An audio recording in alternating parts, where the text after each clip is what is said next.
With the bones of a leviathan, the remains of Tazzy, and the ambrosial arbor, you really have to wonder what pleasant surprise Ranmai is preparing for Xianzhou and the rest of the universe.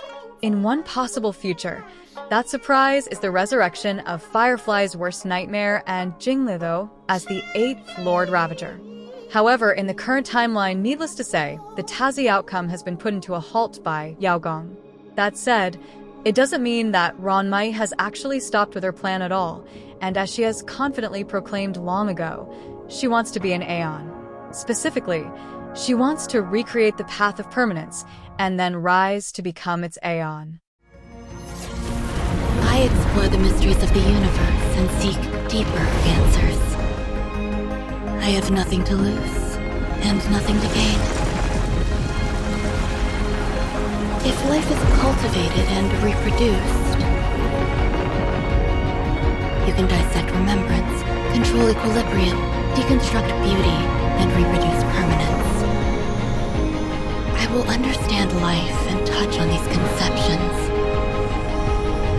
And perhaps I, too, can become an Aeon.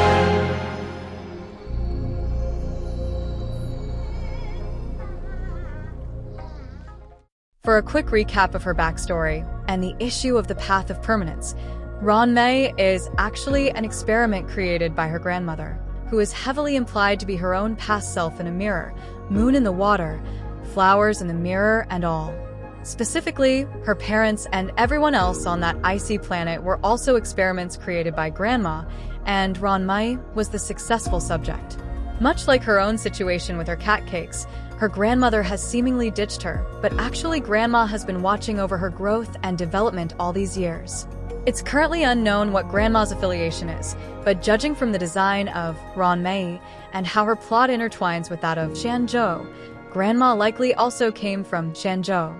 To be specific, Grandma probably came from Cangcheng, the ship that got eaten by Suhu in Jinglo childhood. The plum blossom was the signature flower of Cangcheng, and it is now officially extinct on Xianzhou after Suhu ate the ship, but Ranmai, as her name suggests, is that exact extinct plum blossom. Ergo, she is literally the extinct plum blossom, the flowers in the mirror, brought back to life by Grandma's experiment, much like the cat cakes made in the image of Ranmai herself. But more importantly, as we have established by now, trees are a very important theme of both the abundance and the permanence, and Plum is also a tree. Even more egregiously, in her trailer, the paintings of Ranmai on the screen are references to actual artworks of the Queen Mother of the West, who has already been referenced by Senadina in Honkai 3. As the great mother goddess of heaven in Chinese mythologies, she is known for her peach blossom forest and for her banquets of immortal peaches, which make anyone who eats them immortal. As such, the end result of this is that her peaches and pills of immortality are also known for being frequently stolen by various mythological figures, including the Monkey King from Journey to the West and Chang'e the moon goddess in the Glizong divination text. Specifically, Chang'e has always been a clear inspiration for Danheng since the start, seeing as his title in Imbihiter Luni and the character for his name was the original name of Chang'e in the Glizong divination text before censorship changed her name during the Han Dynasty. In other words, Ranmai is the plum blossom in the mirror, a reflection of the actual immortal peach blossom, the grandma who is the actual Queen Mother of the West, while Danheng is in the role of Chang'e as the person who stole the pill of immortality from the Queen Mother of the West. Or in simple terms, these three characters are in a competition for the slot of the permanence Aeon, and it's just that they differ from each other in their approaches. Danheng is the traditionalist following the Vidyadhara's solution of Confucianism. Ranmai is the progressive who wants to recompile and revolutionize the path with the power of the Enlightenment movement, and Grandma is most likely a good old abundance conservative, supporting the Buddhism represented by LanShi. In other words, much like Amphireus and Plan Arcadia, Xianzhou is also in a tug-of-war between the philosophical concepts and the eons. 完成したら他のメカ鎧みたいに動けるようになるの？それはちょっと難しいかな。君たちももう知ってると思うけど、メカ鎧は眼力で動く現像子でしょ？つまり普通のロボットみたいな複雑な内部機構があって動くわけじゃないんだよね。見ると、人はつい無意識にそれが考えたり動いたりしたらどんな風になるかなって想像しちゃうよね。そうやって人々が想像や期待を投影することで生まれた眼力がメカ鎧に、いや、君一人がそう信じただけじゃ動けるようになるには足りないかな。大きな現像種はそれだけ必要な眼力も膨大なんだ。この巨大メカ鎧に命を吹き込もうと思うなら、ありえないっていう思考の枷を外さなくちゃならない。そのためにはとてつもなく大きな願いを乗せた物語と、何にも縛られない自由な想像力が必要になる。ところが残念なことに、現代人の思考は現実的になりすぎちゃったんだ。こんな大きなメカ鎧が一体どうやって動くんだとか、とんでもない重さなのにどうして立っていられるんだとか、そんな風に考えずにはいられない。そんな疑いの気持ちがほんの少しでも混ざってしまううちは、大地に立つ巨大メカ鎧なんて夢のまた夢ってこと。もしかすると文明があまり発達してない社会の方が現像種としての巨大メカ鎧は生まれやすかったのかもね。Arguably, the Cangcheng event started the entire chain of dominoes through Jinglivo, leading to the formation of the High Cloud Quintet, the sedition, and then it snowballed to Phantylia's plot and Ruan Mai plan in the current time frame. As such, there is actually a non-zero chance that Grandma is actually the mastermind behind the Medicus group all along, because if Ruan Mai is any indication, Grandma, the Queen Mother of the West, likely also wants to be perfectly immortal in a competition against Dan Hun and Ruan Mai herself for the slot of the New Permanence Aeon. This competition is reflected in the shadow of Ruan Mai as the mastermind behind the screen, but at the same time, as the Queen Mother of the West sitting on the dragon throne, expressing her ambition toward the immortality offered by the permanence. Originally, the Queen Mother of the West was a scary goddess of death and the underworld, so naturally, Ruan Mai could casually bring back a near-death mortal and a dead emanator of propagation back to life, just as Grandma casually brought back the extinct plum blossom from Cangcheng. And, of course, as has been established since year one, the permanence has always had some suspicious connections to Tazzy. 不朽が消えた後、タイズルスがその運命を分裂し、繁殖のアイオンが誕生した。私の知る限りでは、虫の王タイズルスはあまり長く存在していなかったわ。But more than that, the second Fables video also confirms to us that the Oroboros also overlaps with Tazzy, and since Tazzy is a fork of Long's path, it means that Oroboros should also be a fork of Long. In addition, while it is not outright stated, in Honkai 3, it was revealed that becoming a tree is also a part of a dragon's life cycle, starting from egg, becoming a grown adult, and then becoming a tree, then starting their life cycle once more. This new life cycle of Nana in Honkai 3 does seem to align with the presence of the dragon tree in the Scale Gorge and the Alchemy Commission, which are actually part of the Arbor Root system. Bailu told us that the dragon tree is the enemy of the Xianzhou, while simultaneously a lore book released back in year 1 claims that their eggs actually rely on the arbor. On Mochar and Dansu part, both of them seem to believe that the dragon tree is where the secret to immortality is, so even if the connection between the abundance and the permanence is still unclear, we can still safely say that there is undeniably a connection, and at the minimum, the abundance, the veracity, the propagation, and the long scions are all possible answers to the same question. Before the dawn of history, Long traversed the burgeoning chaos, seeking the answer to existence. And on that path, the revelation of the permanence was unraveled. Then came our emergence, us, Long scions.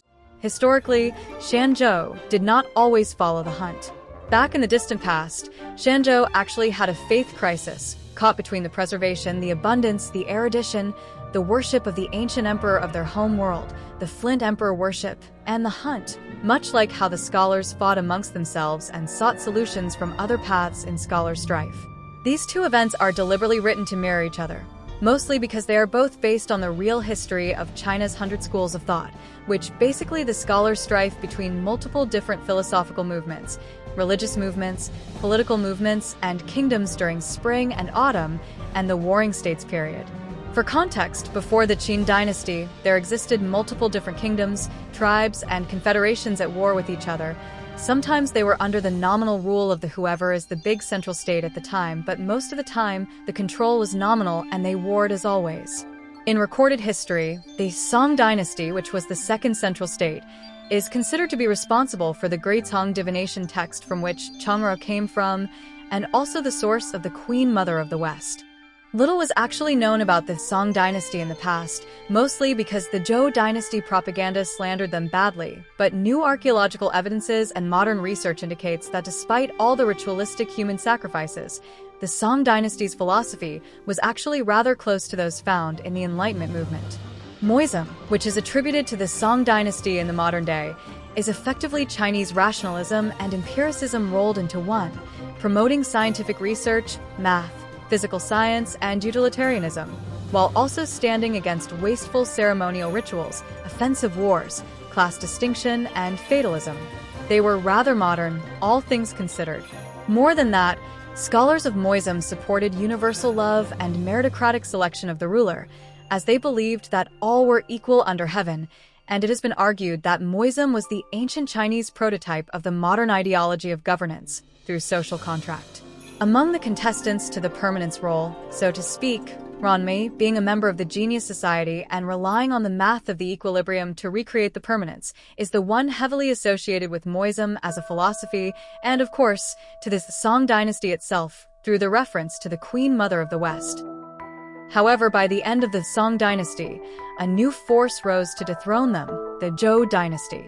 Ostensibly, the Shang king fell in love with the archetypical evil fox, Tazzy, and sacrificed too many people for the morally good force of Zhou to stand them, but actually with modern evidences, it turned out the Shang king and Tazzy just got slandered, as the number of people sacrificed were actually reduced.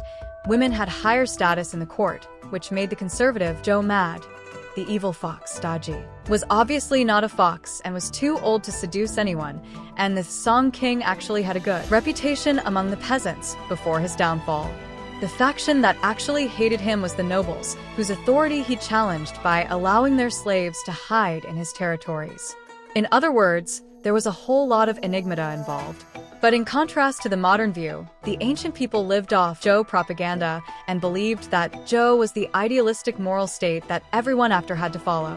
In this idealistic view of the Zhou dynasty, spread everywhere courtesy of Confucius, who actually lived around 500 years after the fall of the Shang dynasty, the Zhou dynasty valued the rites and music, which was played as Li Ye for glazed moon over in Genshin. Early Confucianists believed that the society should be ruled by morality, as in the men with the most moral are considered to be of a higher social class than the ones without moral, and it was only for men, not women, in a stark contrast to Shang dynasty and monism, more meritocratic approach.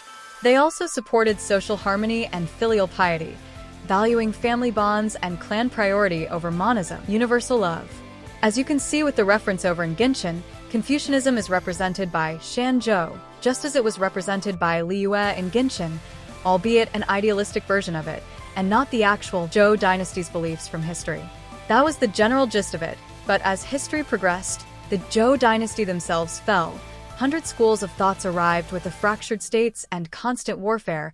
Confucianism itself developed and absorbed many other philosophies and beliefs, including their historical opposites Moism, Buddhism, Taoism, and many more, just as Xianzhou is an alliance in Star Rail.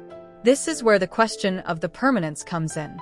Originating from the Spring and Autumn era and codified during the Kang Dynasty, the Three Permanence, or more accurately translated as the Three Imperishable in the academic circle, is a discussion on the meaning of life. Fan Xianzhou asked Musul if the meaning of an imperishable death was for the continuation of the bloodline regardless of form, morality, and ideology. Musul disagreed. Instead, he argued that to be imperishable is to establish morality, establish contribution, and establish words. Establish morality is to establish yourself as superior in morality, hence, worthy to rule others as the gentleman in early Confucian class distinction. Established contribution is to make contribution and sacrifice for the greater good of the society. Establish words is to establish an ideology in writing so that the later generations can learn and follow you.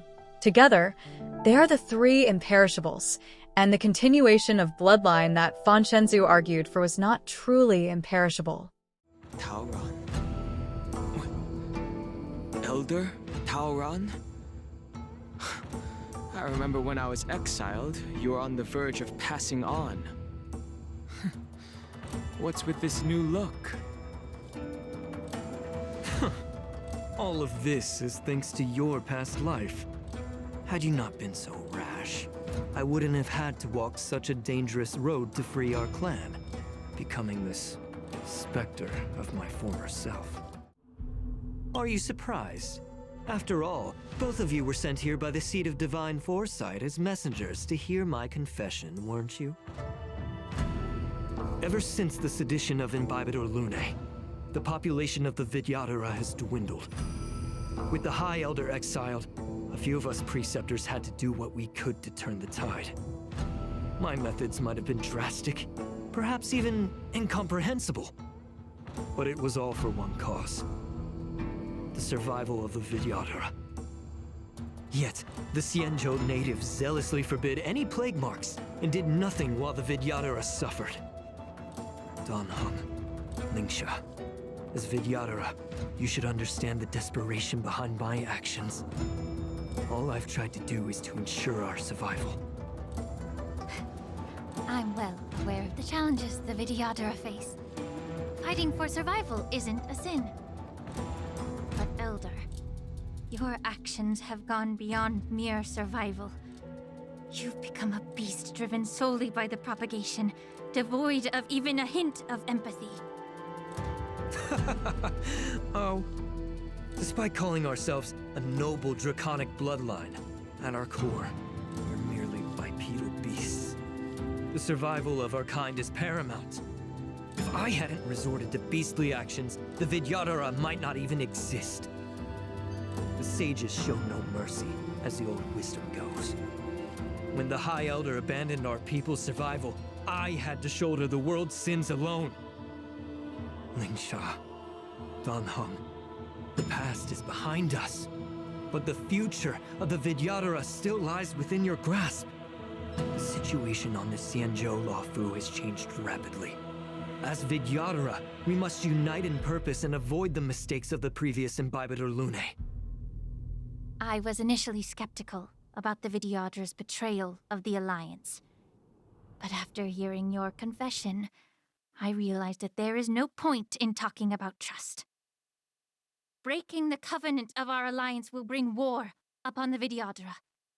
Even if we are able to have offspring again, what difference will it make? Once my plan succeeds, the Alliance will see the Vidyadhara as their saviors, because both parties ultimately share the same interests. In Star Rail, the early Confucian idea of continuation of bloodline as permanence, and also the idea by Xianzhou, is codified by Tazzy. Taken to its logical extreme, the path of propagation's sole purpose is to propagate through their children, becoming a calamity for the universe as a whole. While the Veracity's hedonism did not appear in the three imperishable story, the Oroboros also present an opposition to Tazzy's continuation of the bloodline, albeit also in their own extreme end. If the propagation bugs only care about their descendants and willingly sacrifice themselves to foster their children, the Oroboros only care about themselves and not their descendants, eating endlessly in hunger until they consume the other half of themselves, Tazzy. Meanwhile, in sharp contrast to both Tazzy and Oroboros, Danfeng believes in self-sacrifice to establish cosmic peace. The Chinese sentence here is actually something more like protecting the universe for the greater good, but the English kind of shortened it for some reasons. Thus, Danfeng and the Vidyadhara represent the actual three permanences from the real-life story. To be imperishable after death, you must establish morality, establish contribution, and establish words. In the vastness of the universe, the rise and fall of one race is of little consequence. It is said that the Vidyadhara formed an alliance with the Xianzhou, and that 5 elders descended upon the mortal realm to keep watch over the plague moths. Perhaps the permanence is the noble ambition that ensures the safety of the universe. Alas, Imbibitor Lunae forsook his oath, causing a state of great disorder. The High Elders too bear mortal frailties, their heavy burdens ultimately becoming the shackles which bind them. I'd rather leave this world in a blaze than live until the end of time. I will let all of the Xianzhou know that a brief moment of my life is worth more than their long and meaningless lives. Albeit, his own ideology was also in its own logical extreme, because he sought the imperishable even when his own bloodline dies out. In other words, he did not care for the continuation of the bloodline, leading to the Vidyadhara's stupid participation in Xianzhou wars despite their status as a non-renewable asset, and thus, their impending extinction. The end result of this is that, like Ruan, Ruan started to feel that he had to seek other answers to Long's question elsewhere, the process of which was demonstrated to us through the myriad. Perhaps the permanence is the noble ambition that ensures the safety of the universe. Alas, Imbibitor Lunae forsook his oath, causing a state of great disorder. The High Elders too bear mortal frailties, their heavy burdens ultimately becoming the shackles which bind them. From your perspective, what does the permanence's revelation truly signify? I too know little of the progenitor of all dragons. Before the dawn of history, Long traversed the burgeoning chaos, seeking the answer to existence. And on that path, the revelation of the permanence was unraveled. Then came our emergence, us, Long scions. At the start, Ruan introduced us that Long was searching the universe for the answer to existence before they unraveled into many Long scions, just as the path of permanence unravels into many different paths, each coming to a different conclusion to the same question. I visited Liaris, a world encircled by 5 suns. The giant dragon sat overseeing the turning of day and night, the change of seasons, sheltering the lives within. Could the revelation of the permanence signify the timeless nature of one's greatness? The first ideology among the Long scions is legalism, represented by the immortal dragon Liaris. As the chaotic era of spring and autumn and the warring states came to a close, the Qin dynasty rose to conquer them all, unifying China for the first time, and with the rise of the Qin dynasty came the harsh legalism of its rules. Hanfei from the state of Han was the faction who originally supported legalism during the warring state. However, as Qin Shi Huang rose to power and actually agreed with Hanfei, he saw Hanfei to be a dangerous threat, so he had the guy killed before adopting Hanfei ideology, legalism, as the state ideology of Qin. As the first emperor of China, Qin Shi Huang believes that strict laws and authoritarianism are needed to rule society, in sharp contrast to the Confucian view of rule by morality and the meritocratic take of Moism. The end result of this is that Qin Shi Huang tried his best to persecute scholars and was known to have burnt books, all in an attempt to destroy Confucianism. In Star Rail, the Liaris dragon holds absolute control over everything, just as the laws of the Qin dynasty were notoriously strict even by its time. Of course, the issue of punishing every little thing with death is that people get so afraid that the moment they violate a minor crime, they start pivoting to a full-blown revolution, because the minor crime and the full-blown revolution are both punishable by death anyway. This was exactly what happened to the Qin dynasty. Liu Bang, who would go on to participate in the rebellion against Qin and become the founder of the Han dynasty, was originally responsible for escorting a group of penal laborers to the construction site of Qin Shi Huang Mausoleum. The issue is that some prisoners escaped, and as the jailer, Liu Bang was punishable by death under Qin harsh legalism. So, of course, he freed the rest of the prisoners and joined the rebellion, which was also punishable by death. Liu Bang eventually succeeded, and his dynasty, the Han dynasty, inherited Qin dynasty's legalism, albeit dialed down and remixed with Taoism and Confucianism to become the new state ideology of China. Hence, by the time of the Han Dynasty, legalism and Taoism were already adopted as part of Confucianism. It is also interesting to note that Qin Shi Huang was the inspiration for the primeval Imperium Emperor, the ancient emperor of the Xianzhou homeworld. In real history, Qin Shi Huang was obsessed with immortality, drinking many different toxic substances in the hope of achieving immortality, creating a tomb sealed in mercury so that he could preserve his empire forever, and sending ships to the eastern islands of Japan in hope of finding the immortal mulberry tree, the Fusang tree. Meanwhile, the tomb with Mercury River and the Terracotta Army became the obvious inspiration for Xiling, which should also be related to the yellow seed, the pure child who dreams of becoming a general in the divergent universe equation. We don't have enough context to narrow down the true identity of that pure child, but I do have to say that the yellow primeval Imperium Emperor does look a whole lot like a yellow version of Fuli. Considering their history, I personally wouldn't be surprised if the Xianzhou homeworld turns out to have something to do with the Laeris dragon, and another pure child is active on Xianzhou. Speaking of the pure children, Fuli name actually is the name of a Taoist creator god, so the connection through the yellow seed isn't actually that flimsy. More than that, despite supporting legalism, Qin Shi Huang's goal of immortality is actually more Taoism, which is the blanket term for Chinese folk religions and philosophies. In modern media, Taoists are mostly depicted as cultivators seeking to ascend themselves into immortal gods, and Fusang, the characters used for ascension in Star Rail, are also the same ones used in the cultivation genre. In other words, we can be reasonably sure that the primeval Imperium Emperor was probably looking for a way to become an Aeon, just that his ships failed, and only became the normal impermanent type of immortals.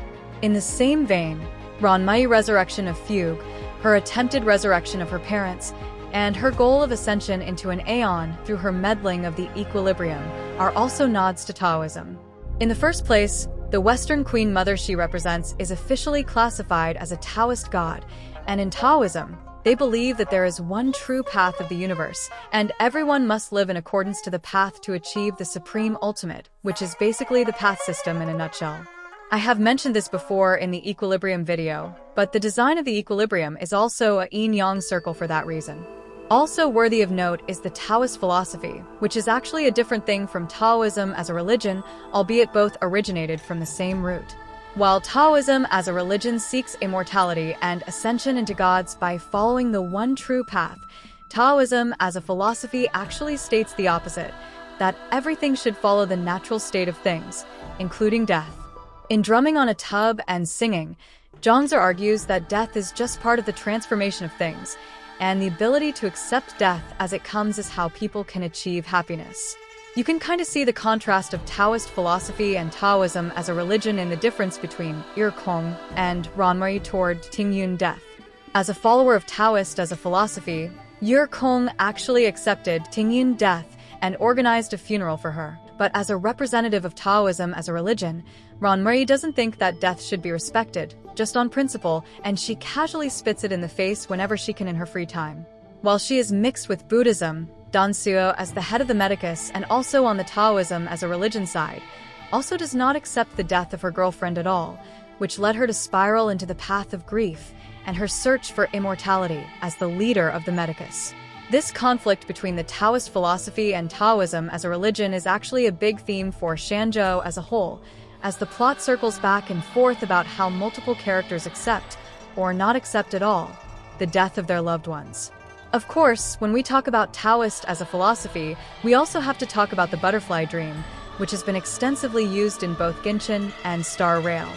In Genshin, it was the content of Dator's speech toward the traveler, alongside the dream argument of René Descartes, telling us that the glitchy ending of that boss fight was a dream. In Star Rail, the butterfly dream first appeared for the imprisoned Anfeng in his myriad, depicting Dan Heng as his moon in the water, his flowers in the mirror, and the butterfly of his dream. Considering that Dan Heng's current body is literally made out of water, there's a pretty good chance that while his water body is prancing around the cosmos, his actual body is still in the Scale Gorge prison in the Myriad, as we still haven't seen the deepest layer that Dansuo wanted to investigate before her death. But it's not just Dan Heng either. The butterfly dream metaphor also extends to Phanon and Reaver, Cyrene and the Demiurge, March and Evernight, and us as the trailblazer, and the other us as the finality as well. And of course, it's also the entire plot of Penacony. As such, even beyond Xianzhou, Taoist philosophy has a very strong influence on the theme of Star Rail as a whole. But back to the tree. In Star Rail, the Fusang tree of the expedition to the east became the ambrosial arbor, and the Xianzhou as a fleet actually did get their immortality, albeit not the perfect immortality that they had hoped for. Of note is that in real life, the Fusang tree was also called Romu, which is the name of the arbor in Chinese. In the Sanxingdui collab in Ginshin, a version of this same arbor from the Basu culture was directly cited by Ginshin, and that arbor likely was the inspiration for Azdaha as the dragon queller. In the Sanxingdui tree, it was a tree leading from the underworld to heaven, functioning as a ladder for ascension. At the top of the tree are the birds of the sun goddess, while at the bottom of the tree is the dragon and the moon, representing the underworld. Even though the Basu culture was not of the central states like Shang and Zhou, the belief in the dragon beneath the immortal tree is considered to be widespread across China, considering that many years later, Qin Shi Huang specifically sent a bunch of ships across the ocean to seek that very same immortal tree. Hence, in Star Rail, the Scale Gorge, the hell-themed prison area, and the root dragon are beneath the arbor, while the top of the arbor is a suspicious sunbird, likely representing Marshal Hua as the leader of Xianzhou. Hilariously enough, people back then originally thought that the Fusang tree was in Japan, so the end result of that is that there's also an arbor on Plan Arcadia, where there are also multiple dragons laying in wait. In Xianzhou, the image of a dragon beneath the arbor also appeared directly in the poem that Dansu cited. Originally, the author was making fun of the ruling emperor of the time, who, like Qin Shi Huang, wanted to become immortal. So in the poem, the narrator wants to achieve immortality by eating the flesh of the candle dragon beneath the arbor. Well, the author meant it ironically, but Dansuo was entirely serious, as she was the head of the Sanctus Medicus organization and was responsible for the creation of the bloom-born scion out of a tree branch and presumably the flesh of imprisoned dragon Danfeng. On the candle dragon's part and its connection to the sunbirds on the arbor, it's actually a secondary reference to Heavenly Question, a poem by Qian who is already the reference for Blade during the Dragon Boat Festival, and is also the reference for Fugue's storyline as well. And Heavenly Question was also the same poem where Su Huo came from. So to sum it up, Dansu believed that the root dragon underneath the arbor had a piece of Su Hu, and in Undestroyed Notes, she wanted to break into the shackling prison to investigate the issue. On the Xianzhou side, they actually have a box in the shackling prison that they assume contains a piece of Su Hu, but they don't know if it's true or not, and they're too afraid to actually check. Unfortunately for her, she was defeated before she could actually break into the prison, but someone else successfully did and checked the content of the Su Hu box, and it was Luochar. On Luochar part, Jingyan strongly believed that he was there on purpose to investigate something, but Luochar did not actually tell us what he found there in plain text. Instead, the cryptic tease told us the result of his findings through a poem. The English translation is accurate enough, but it's missing some key information. The northern sea god conceals no pearl, and the black dragon's breath reveals the moon. So in other words, it's a clear case of moon in the water, flowers in the mirror again. The character used for pearl, translated officially as stone here, is the same one used for the Orb of Abysm, so it is the Orb of Abysm, also known as the Dragon Pearl. In legends, the Dragon Pearl contains the cultivation and power of the dragon, and stealing the pearl is synonymous with stealing the power of said dragon. Ergo, while the wording of the English translation for Bailu and Danheng's stories was a bit confusing, both of them are basically saying that the Orb of Abysm is the Dragon Pearl, which is also the Dragon Heart, which Danfeng never actually coughed up to the preceptors in prison, and said Dragon Heart is also the secret to the dragon transformation process, which got translated as the Arcanum in English. So the Arcanum was never an object, it has always been a process and transformation controlled by a secret, which was the Dragon Heart, the Orb of Abysm, and the Dragon Pearl mentioned by Luochar.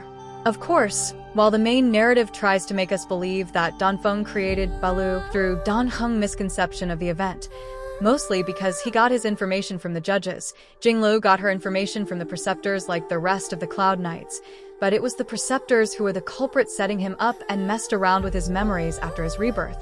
Danheng's story 4, the egg's testimony, the Medicus experimental record, and undestroyed letter told us the truth. Danfeng never coughed up the location of the dragon heart and the truth of the dragon transformation secret to the preceptors before his death and subsequent memory manipulation by the preceptors. Hence, Bailok had the flawed version given to her by the preceptors, who never managed to pry the truth from Danfeng. As the bloom-born scion, Bailo was only created 30 years ago by Dansuo from an arbor branch and Vidyahara body parts, likely coming from the flesh of the imprisoned dragon, Danfeng himself, as Dansuo has proudly told us directly through a poem. As for the location of the actual heart, Luochar confirmed to us another truth. The root dragon and the Suhu box in the shackling prison do not have the dragon pearl either, and he suspects that the true moon, the dragon pearl in the water, is currently held by the black dragon, whose location Danfeng never coughed up. Most likely, it's the same black dragon the two dragons reading for the finality divination. So in short, half of it is probably with Danheng as the yellow dragon, and the other half is likely with Blade as the black dragon. This hypothesis is actually supported by another poem as well. Also back in Year 1, Cloudcry Songbook, an in-universe shipping fan work for the Danfeng and Yingxing ship written by LanShi, told us that the two characters of the two poems are the green-black dragon and the red-black horse, respectively. Specifically, the main character is an imprisoned dragon king, while the husband is a mortal man who fought side by side with the dragon king in the Borisan War, during which they exchanged their jade wu hook together. Well, this specific line is actually a reference to another poem, and the original line contains both the Qilin belt and the jade wu hook that the two horse dragons shared on the battlefield. This mortal husband later died, and the dragon king committed some grave crimes in response to lock the two of them together in an eternal samsara, which led to his imprisonment in the first poem. Of course, it is a piece of in-universe fiction from an NPC, so we are not exactly sure of its accuracy, but together with Yao Gong divination, it is likely telling a version of the truth, that the black dragon is Blade, who represents the Vidyadhara's answer to Long's question perfectly despite not actually being a Long scion originally. The meaning of life is to establish morality, establish contribution, and to establish words. Instead of living eternally above the samsara like the Abundance's Buddhist answer, or ruling eternally like the Lairist dragon's legalist answer, or leaving behind bloodlines like the Propagation's early Confucian answer, the meaning of the permanence in the Vidyadhara's answer is the three permanence of later Confucianism. I'd rather leave this world in a blaze than live until the end of time. I will let all of the Xianzhou know that a brief moment of my life is worth more than their long and meaningless lives. 没想到那些龙师真会松口。此役之后，定然会有无数驰民族有去无回，再无机会退灵重生。这一点，每个人都清楚。但是，若不同甘共苦，驰民便不能成为联盟命运的一员，而只是他人苦难的旁观者。 The next philosophy compared and contrasted to the Three Permanences Buddhism, as represented by the Abundance, but for some reasons, it's the eyes of a dragon here. The relentless pursuit of individual immortality will only breed an unending multitude of malevolent creatures. Such is the fallacy of the plague's author. As I have mentioned before, while connection between the permanence and the abundance is still unclear, data from both Star Rail and Impact 3 supports that they at least step on each other's toes heavily, if not originally the same path forked into abundance like Tazzy with permanence.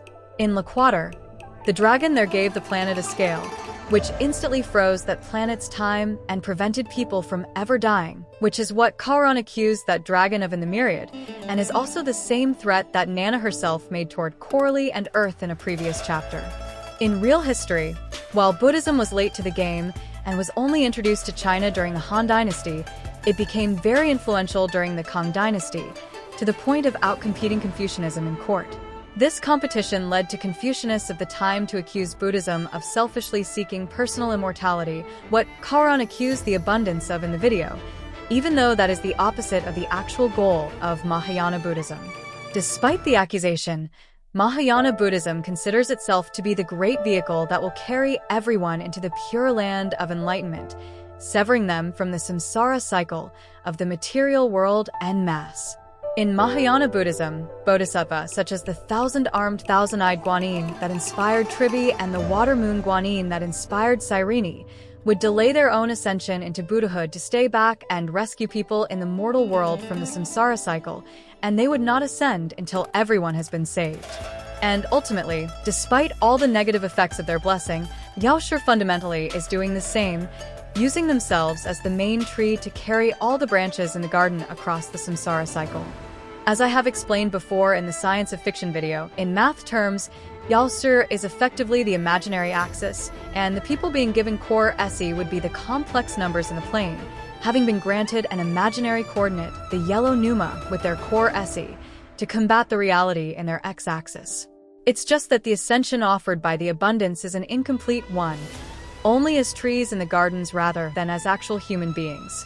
It's the equivalent of the people being forced to terminate their desires by Raiden Ai in the Inazuma quest, and by the shades before being accepted into the pure land called the Temple of Space.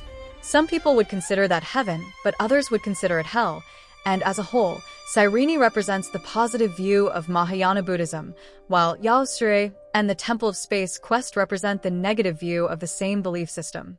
On a side note, there's actually a specific temple associated with Yaoshi since year 1 of the game. In the Oroboros materials, the poem there is a reference to an actual real-life poem about Lingyin Temple, a 1,500 years old temple with a chamber worshipping the Medicine King. While the Oroboros poem did not specify which flower the Oroboros was, it was the osmanthus in the original poem, and the osmanthus has been associated with Danheng since year 1. The poem also called the temple as the Palace of the Dragon King, as it is believed that a Dragon King invited the Buddha there to teach him about Buddhism. In Star Rail, the root of the arbor was sealed in the old Palace of the Dragon King, so needless to say, the Scale Gorge Waterscape Palace as a structure, and the whole plot point behind it is a reference to Lingyin Temple. Only that instead of the Dragon King inviting the Buddha, he sealed a branch of the Buddha there. However, I would like to note that there are signs that the Vidyadhara actually depends on the arbor to some extent. The Note of a Youth tells us that the current Vidyadhara has lost most of their permanence power, unable to control their dragon transformation and the transformations of things anyway. This is in sharp contrast to the Liquator Dragon over in Impact 3, who transformed an entire planet into permanence, and Danheng as the Imbeheater Luni, who already transformed a bunch of Chimera from Amphireus into Long Scions, and in the past, has likely partially transformed Blade into the Black Dragon in Yao Gong Divination. Another record tells us that the eggs once overstacked the arbor to the point of endangering the arbors, meaning that the eggs likely to use the arbor in some way during the hatching rebirth. In other words, to substitute for their loss of the permanence power, the Vidyadharas likely made the deal with Xianzhou for access to the tree in the first place, substituting the permanence with part of the abundance. This conclusion actually has support when we consider their real-life equivalents as well, despite the Three Permanence being part of later Confucianism. Historically, Taoism, Buddhism, and Confucianism constitute the three teachings, in which all three are syncretized with each other, albeit in different degrees, to create the fabric of the society in China, Japan, Korea, and Vietnam. As a result, modern-day Confucianism has quite a bit of Taoism and Buddhism in it, and the same holds true for the other two as well. Fundamentally, the Vidyadhara and Ruan reflect the modern outcome of this syncretized mix, while the paths themselves are the more straight-laced versions in history before the syncretization. In the game, to reflect this syncretism with the Vidyadhara, in combination with the Confucian permanence, the writers specifically depicted the eggs as lotus seeds above the mud of hell, which is actually a common expression from Buddhism. Furthermore, the name Vidyadhara themselves are from Buddhism. Considered as the wisdom kings in Buddhism, the Vidyadhara are frightening beings who inflict wrath and wisdom onto people to make them reach the enlightenment. Oftentimes, they're depicted as wreathed in fire, as the fire is believed to purify them and transform their passion into enlightenment. This is called fire samadhi, and it's also why Mortnak's blade is wreathed in fire. They're also sometimes depicted with blue-black skin and wielding the Vajra, which you can kinda see in Blade's splash art. Among the wisdom kings, Mahamayuri the Great Peacock of Good Luck already appeared in game as Yao Gong, while Mordnak's blade likely correlates to another wisdom king, Ragaraja. This guy actually has two heads, the love-stained wisdom king, Ragaraja the red head, and the violent wrathful one, Akela the black head. So you can see where this is going for Mordnak's blade. What's interesting is that in Shingon Buddhism, which is the branch Plan Arcadia represents, which I will talk about later, Ragaraja is considered the wisdom king who transformed sexual energy and passionate love into enlightenment. More specifically, in Japan, he is considered to be the patron of homoerotic male love, so yeah, it's rather on the nose. Anyway, with Ragaraja sitting on the Red Lotus, we finally have an answer as to who is the Red Lotus in Blade's original trailer. The Red Lotus is actually himself and his love-stained desire, while the Red Spider Lily is also himself, but also the dragon claw in his heart as well, because the red spider lily's other name in Chinese is actually dragon claw flower. So in other words, he really is the black dragon in Yao Gong divination and in the Arias of the Cloud Cry songbook. Of course, there are multiple branches of Buddhism, and once again, Hoyo writers have contrasted these branches against each other. For Genshin, the trailer for the Temple of Space quest is a quote from Kukai, the founder of Shingon Buddhism, which is a branch of Vajrayana Buddhism, and the message of that quest is that seeking joy in their mortal body is the more healthy way to enlightenment over waiting for the arrival of the Buddha in a frozen Pure Land.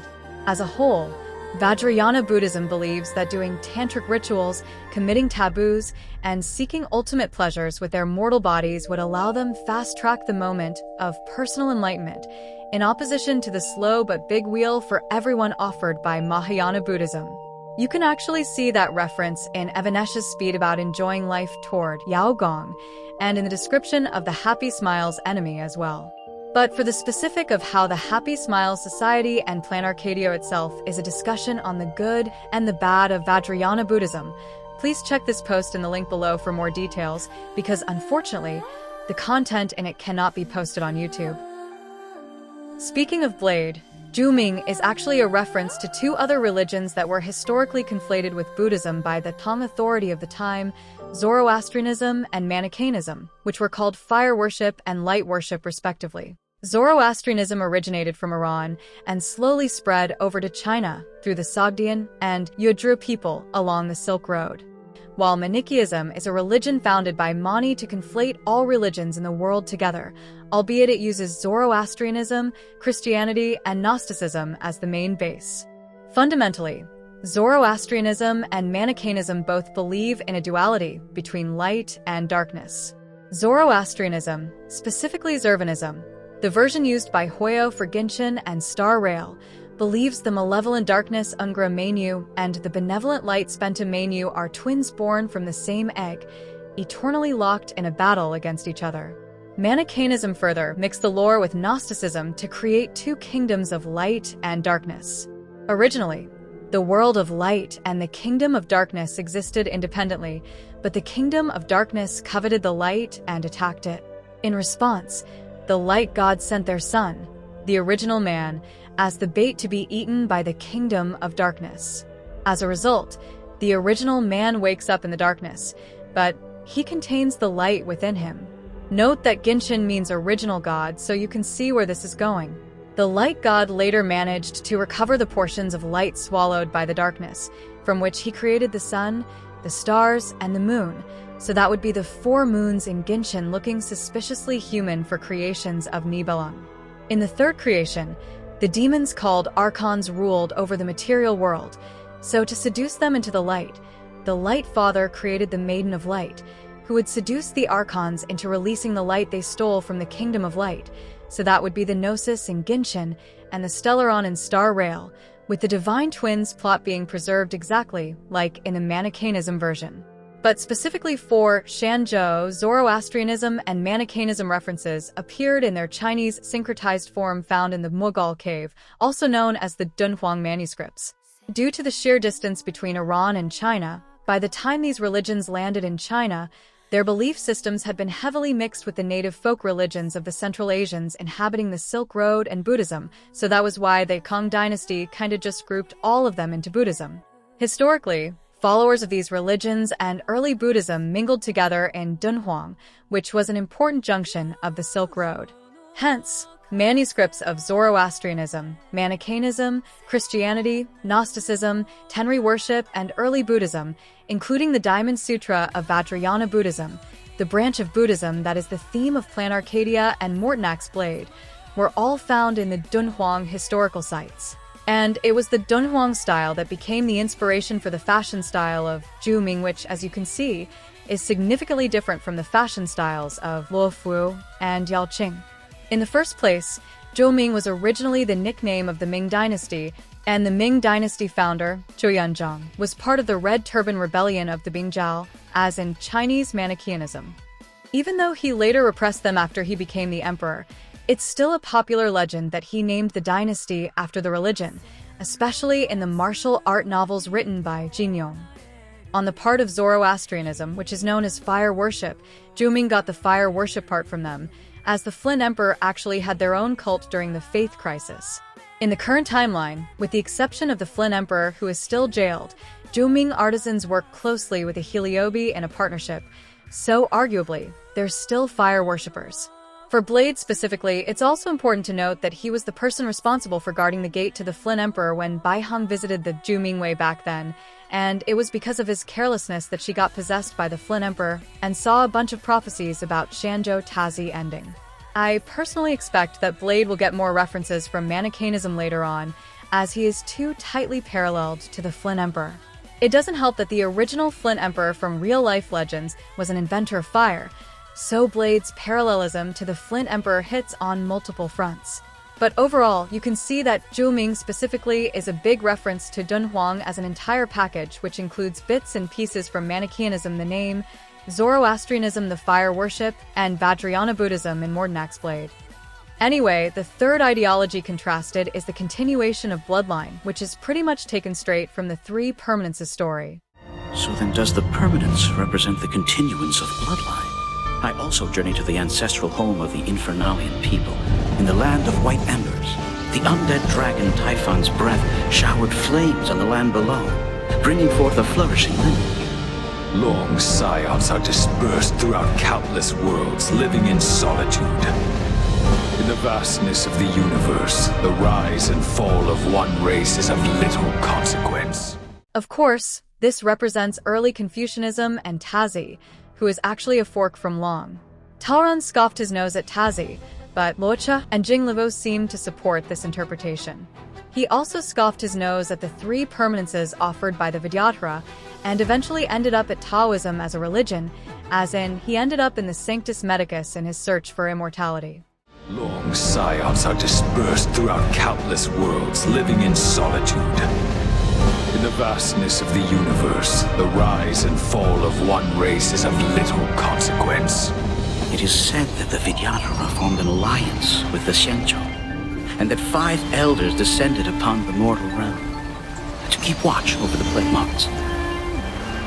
Perhaps the permanence is the noble ambition that ensures the safety of the universe. Alas, Imbibitor Lunae forsook his oath, causing a state of great disorder. The High Elders too bear mortal frailties, their heavy burdens ultimately becoming the shackles which bind them. From your perspective, what does the permanence's revelation truly signify? As the sun and moon rise and fall, the world undergoes continuous change. So the concept of stability is meaningless. Only by comprehending and aligning with the way of the world can one's path lead to everlasting existence. Countless new creations emerge when one dragon meets its end among the morning stars. For the Vidyadhara, this is the true teaching of the permanence.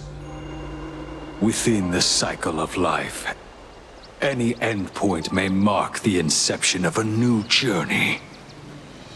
And for him, it is no different.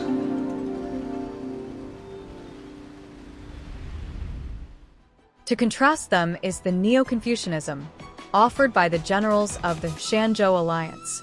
As Buddhism grew in influence in court during the Tang dynasty, Confucianism had to undergo a transformation to get back its influence in the court, and so Neo-Confucianism was born at the tail end of Tang Dynasty, combining Buddhist cosmology, moist rationality, and Taoist beliefs with the Confucianism. Well, technically there are two different branches of Neo-Confucianism that goes under this same name in Western literature, LanShi, which can be roughly translated to the study of rationality, and Xianzhou, which can be roughly translated to the study of the heart. In Western literature, whenever you see Neo-Confucianism, most of the time, it would be actually about the study of rationality instead of the study of the heart, because the study of rationality was the one officially backed by the state in northern China after the Tang Dynasty, while the study of the heart has always been more niche. It was mostly popular in southern China and the overseas communities.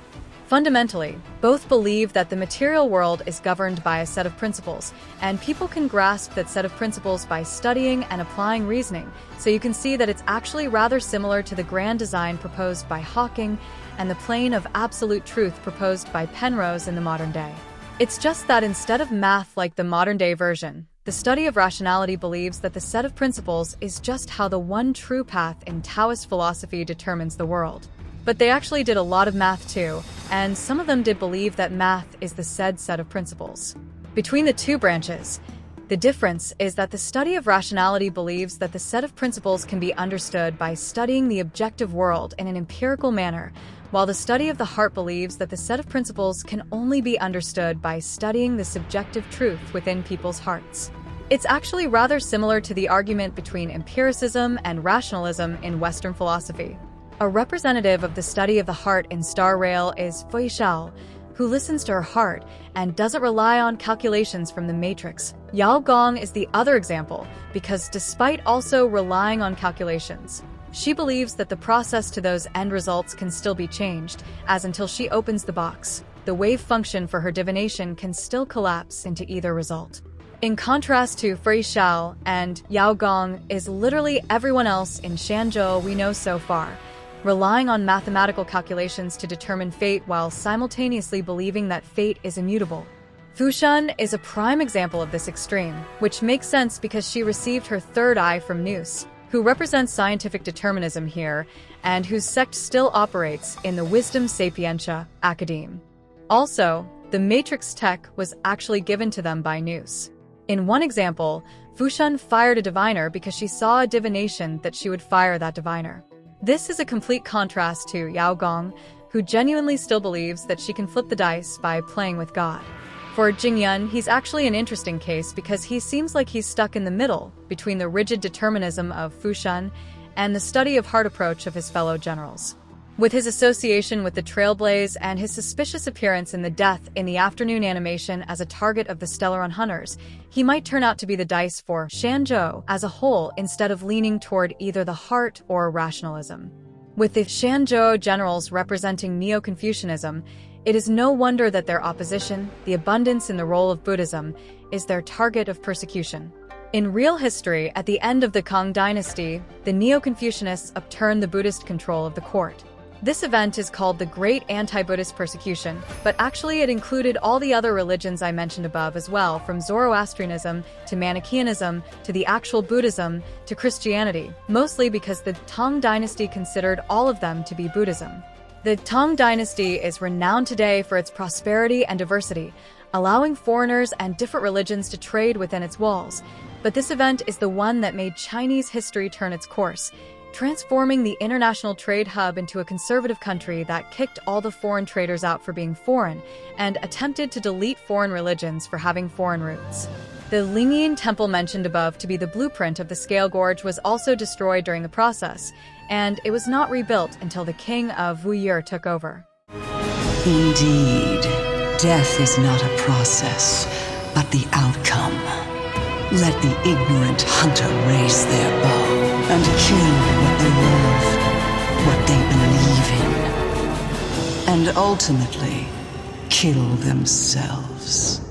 Of course, while some of the reasons used for the anti-Buddhist persecution were legit, such as the need for a distinction between the state and religious organizations, others are not so much.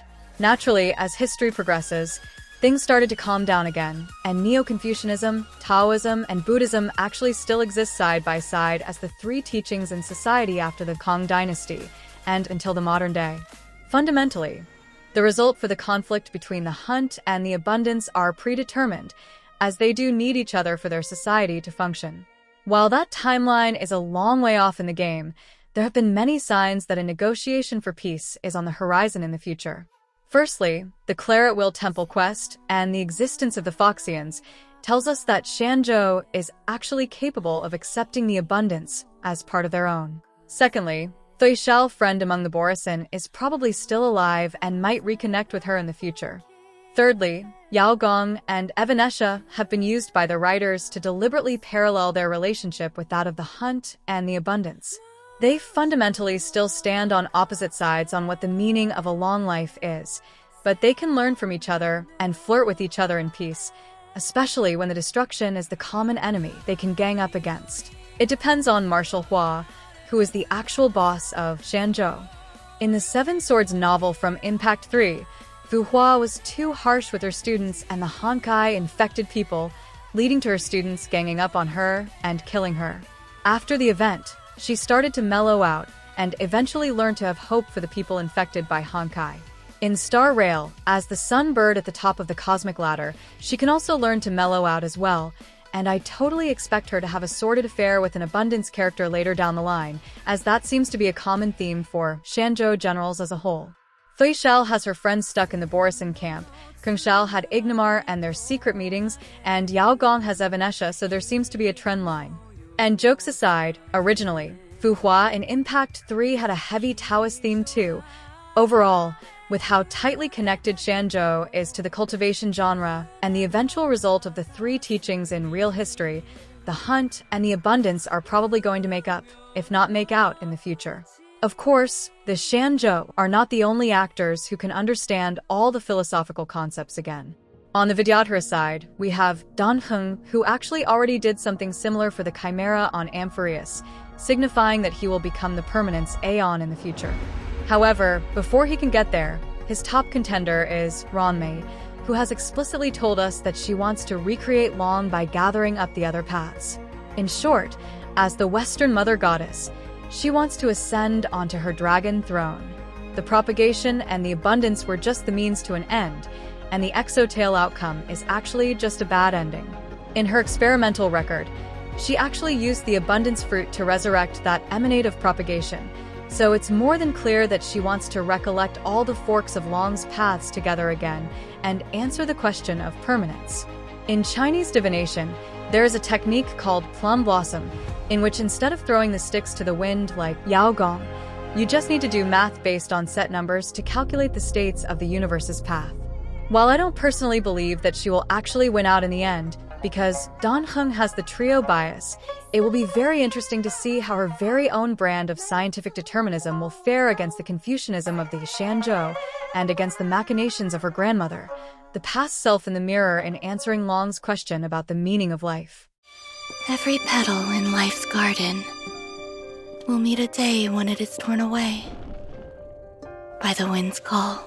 Fret not. You still hold academic value.